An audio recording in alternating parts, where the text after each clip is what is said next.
Friends, ఎలా ఉన్నారు? బాగున్నారా? నేను మీ సాగర్ జువాజ్ యూట్యూబ్ ఛానల్. అయితే మనం ప్రీవియస్ ఇంపార్టెంట్ 4 మార్క్స్ అనేవి సెకండ్ ఇయర్ బైపీసీ నుంచి చెప్తున్నాను.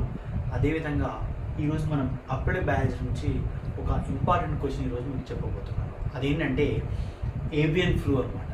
So the brief discuss about avian flu అని మీకు క్వశ్చన్ ఇవ్వడం జరుగుతుంది. సెకండ్ బైపీసీ విద్యార్థులు గమనించాలి. సో ఈ క్వశ్చన్ అనేది చాలా ఇంపార్టెంట్ క్వశ్చన్. సో ఈ క్వశ్చన్ గురించి మీరు మెయిన్ పాయింట్స్ రాసి 4/4 మార్క్స్ తెచ్చుకోవచ్చు అనమాట. కాబట్టి ఎలా రాయాలో నేను చెప్తాను. సో బాగా ప్రాక్టీస్ చేసి ఈజీగా నేర్చుకోండి, ఓకేనా? So today we are going to discuss about the topic name is avian flu అనమాట. సో ఏవియన్ ఫ్లూ అంటే avian flu is and important and dangerous viral disease. అయితే ఇది అతి ముఖ్యమైనటువంటి, అదేవిధంగా అతి ప్రమాదకరమైనటువంటి వైరల్ డిసీజ్. ఇది వైరస్ వల్ల వచ్చేటువంటి వ్యాధి.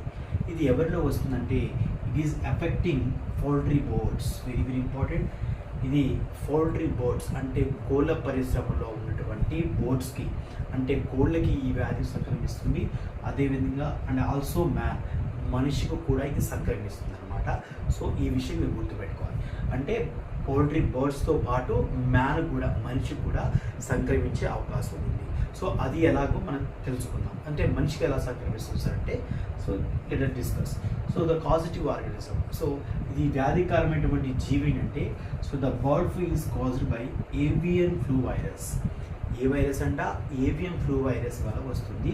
సో ఆ వైరస్ పేరు ఏంటంటే H5N1 అనేటువంటి వైరస్ అనమాట. ఏవియన్ ఫ్లూ వైరస్ అని చెప్పేసి అంటాము. సో అదేవిధంగా it can start a world wide epidemic. ఇది ప్రపంచవ్యాప్తంగా ఈ వ్యాధి అనేది విస్తరించి ఉందన్నమాట. సో దీన్ని మనం it can start a world wide epidemic అని చెప్పేసి అనొచ్చు, ఓకేనా? అదేవిధంగా మోడ్ ఆఫ్ ఇన్ఫెక్షన్స్. సో ఈ హెడ్డింగ్స్ మీకు డెఫినెట్గా పెట్టాలి. మోడ్ ఆఫ్ ఇన్ఫెక్షన్స్, సిమ్టమ్స్, అదేవిధంగా ప్రివెన్షన్స్ అనమాట.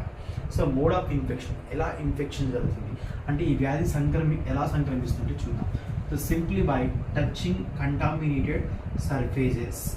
So touching contaminated surfaces, infected birds. Very important. Infected birds release the virus through the saliva and faeces. అంటే మనం వాటి యొక్క కంటామినేటెడ్ బర్డ్స్ నుంచి వచ్చేటువంటి కంటామినేటెడ్ సలైవా కావచ్చు, అదేవిధంగా ఫీసెస్ అంటే ఫీకల్ మ్యాటర్ కావచ్చు, అంటే మలం అనమాట. అంటే సలైవా అదేవిధంగా మలం అనేది సెక్రేట్ చేస్తుంది ఫర్ అబౌట్ 10 days లోపల, గుర్తుపెట్టుకోండి. సో 10 daysలో ఈ విధంగా సలైవా అనేది మలం రూపంలో అనేది బయటికి రావడం జరుగుతుంది. ఈ H5N1 వైరస్ అనమాట. సో ఫర్ అబౌట్ 10 days అనమాట. సో 10 రోజులు ఇది మోడ్ ఆఫ్ ఇన్ఫెక్షన్ అనేది జరుగుతుంది, సంక్రమిస్తుంది అనమాట. అదేవిధంగా సిమ్టమ్స్. సో ఈ వ్యాధి యొక్క మేజర్ లక్షణాలు అంటే ఒక పర్సన్కి ఎలా సోకుతుందో 10 days లోపల సోకడం వల్ల ఏమవుతుందంటే ఈ వ్యక్తిలో వ్యాధి లక్షణాలు ఎలా ఉంటాయి అంటే, the human infected by H5N1 virus show the typical flu like symptoms. ఏమొస్తాయంటే డ్రై కఫ్, పొడి దగ్గు వస్తుంది, అదేవిధంగా ఫ్లెగమ్, అదేవిధంగా డయేరియా, అదేవిధంగా బ్రీతింగ్ డిఫికల్టీ, బ్రీతింగ్ అనేది సరిగా ఆడదు, ఎందుకంటే ఇది లంగ్స్లోకి వెళ్తుంది హ్యూమన్ బీయింగ్స్లో. అదేవిధంగా ఫీవర్ వస్తుంది, హెడేక్ అనేది వస్తుంది, సోర్ థ్రోట్ అనేది సోర్ అవుతుంది. అదేవిధంగా బాడీ పెయిన్స్ అనేవి విపరీతంగా బాడీ పెయిన్స్ రావడం జరుగుతుంది. ఇవన్నీ వ్యక్తిలోకి రావడం జరుగుతుంది. సో ఎందుకు ఈ వ్యక్తిలోకి వస్తుందంటే మేజర్ ఏంటంటే ద ప్రివెన్షన్.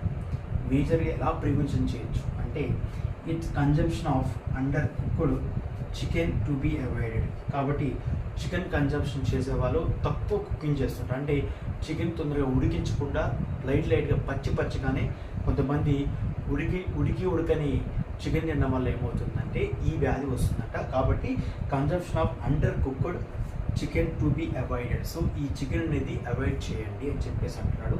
అదేవిధంగా poultry people use protective clothes. అదేవిధంగా those who are poultry people workers, అంటే ఎవరైతే కోళ్ళ పరిశ్రమలో పనిచేసే వ్యక్తులు ఉంటారో వాళ్ళు క్లాత్స్, అదేవిధంగా protective clothes వేసుకోవాలంట.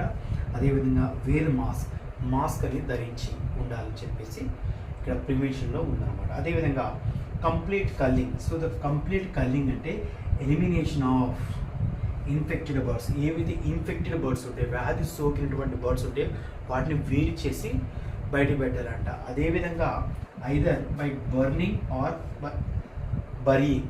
So burnings or burying అంటే లేదా అంటే విషయం ఏంటంటే ఏవైతే ఇన్ఫెక్టెడ్ బర్డ్స్ ఉంటే వాటిని కాల్చేయాలి, లేకపోతే వాటిని భూమిలో పాతి పెట్టేసి సమాధి చేయాలన్నమాట. సో దాన్ని మనం burnings or burning. So these are the prevention of avian flu.